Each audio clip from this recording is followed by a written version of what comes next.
Up on Network Africa. At least 11 soldiers killed a day after 35 civilians died during an attack that sent Burkina Faso into mourning.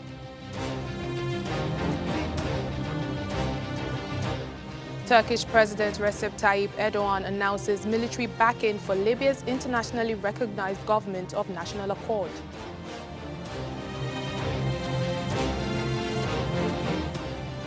Plus, Ethiopians call for justice after 4 mosques burned in attacks in the Amhara region.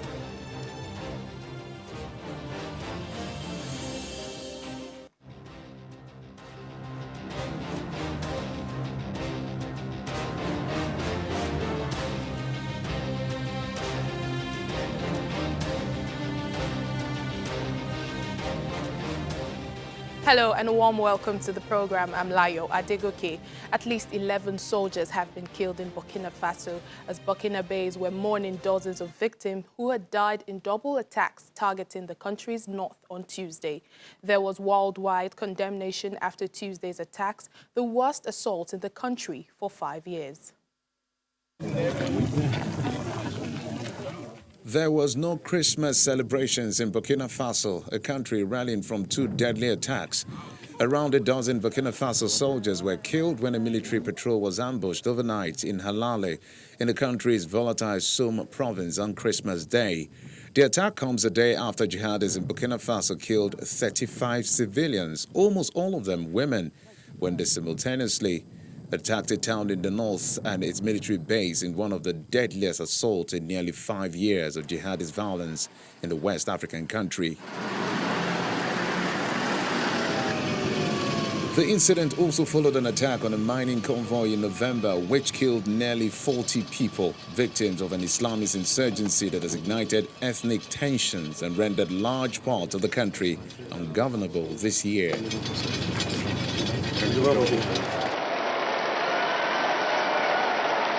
In his Christmas message, Pope Francis denounced attacks on Christians in Africa and prayed for victims of conflict, natural disasters, and disease on the world's poorest continent.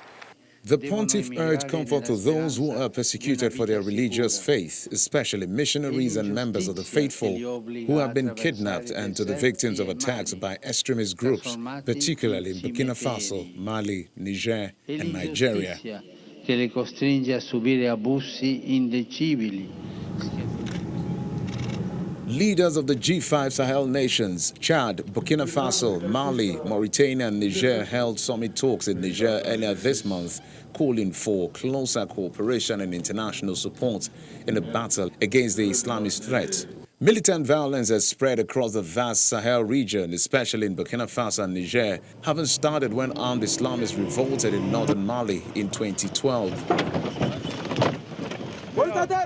The Sahel region of Africa lies to the south of the Sahara Desert and stretches across the breadth of the African continent. There are 4,500 French troops deployed in the region, as well as a 13,000-strong UN peacekeeping force in Mali to fight insurgents. Security expert David Otto joins us now from Paris in France to discuss more on the situation in Burkina Faso. Thank you so much for joining us. David, Tuesday's attack was carried out by dozens of fighters on motorbikes and lasted several hours. Who do you think could be responsible for this latest brazen attack? And what's the catch here? Why Burkina Faso? Of course, the intensity of the attack and the level at which the terrorist group was armed, it could only tell you that it would be linked to one of the ISIS or Daesh, Al-Qaeda factions that are operating within the Lubtako-Goma region, which is, of course, Burkina Faso, Mali, and Niger. And you can tell that 3 attacks within 24 hours, that is on the eve of Christmas and on Christmas Day itself. It tells you that, these jihadists, linked, as I said, to either the Islamic State or Al-Qaeda are passing on 2 messages. One is the ideological component, that is attacking Christians, when they know that, they'll be preparing to celebrate Xmas, and then attacking, the military, to tactically put off civilians from trusting, the military within the region. So I think this is a dangerous precedent, which we would see come 2020 within this Lubtako-Goma region. And it has been a deadly year for the military of countries in the Sahel region. Why is the security situation, why does it seem to be worsening in this part of Africa, despite the presence of many foreign troops? That's correct. You know, you have the MINUSCA, which is the United Nations mission there. You've also got about 4,500 French troops. You then have the G5 Sahel, and the French are proposing another Operation Takuba, which is going to be in 2020, run by the European Union. So I think one of the reasons is that there is this overwhelming, support which is coming in, but not actually addressing any of the underlying, push and pull factors within that region. So I think what needs to be done is these countries need to be given the opportunity to do so. The second reason why this attack happens is because you have experienced fighters coming from the Islamic State, which has been displaced, and now they found themselves within this region very, very comfortable. I think these are some of the key reasons why you see the Lubtako Goma region linked with Nigeria and the Islamic State of West African province, of course. That is why these attacks have taken this shape, at this point in time. French President Emmanuel Macron said on a visit to Niger this past weekend that the presence of the French military in the region needs to be clarified by the Sahel states. And on November 13th, French soldiers unfortunately were killed in Niger. This is the largest single loss of life for that country's military forces. Is France fighting a losing battle in the Sahel? They have over 4,500 soldiers in that region. France is under terrible pressure, as you rightly mentioned. And remember that they've been there since 2012 with Operation Barkhane. And recently, 8 of the West African countries, including Burkina Faso, Mali, and Niger, have called for the revocation of the French CFR, which means, there is going to be a new currency within this territory in 2020 called the ECO. So I think the French have been facing an enormous backlash within the region because, the truth is there is no result. Since the French have been in the region, jihadist groups continue to grow. And as you can tell from the pressure, leading to the death of French forces, about 13 of them in Niger, it tells you that, this is the last, time for France to really have control over this territory. And I'm sure that, it would give an opportunity for African countries to be able to build their internal capacity. Yeah, thank you very much, security expert David Otto. Thank you so much for joining us. We do hope for a concrete solution to this problem. Thank you again. Thank you. Now to other stories, Turkish President Recep Tayyip Erdogan has announced military backing for Libya's internationally recognized government of national accord. In a speech in Ankara, President Erdogan said he will, on January the 7th, present a bill to the Turkish parliament on deployment legislation. Just last month, Turkish and Libyan officials led by GNA Prime Minister Fayez al-Sarraj signed a memorandum of understanding on security and military cooperation. The GNA's cabinet of ministers and Turkish legislators have since ratified the deal, but a separate motion is needed for troops. Turkish President Tayyip Erdogan paid a surprise visit to Tunisia to discuss cooperation for a possible ceasefire in neighboring Libya. Ankara supports the internationally recognized government. President Erdogan says Turkey will send troops to Libya now that Tripoli has requested it, and he will present a legislation to parliament in January for deployment to the North African country. We will accept the invitation to send troops to Libya. This is the reason we are holding all these meetings. They are helping a warlord. We're standing by the legitimate government of the country and accept their invitation. This is our difference.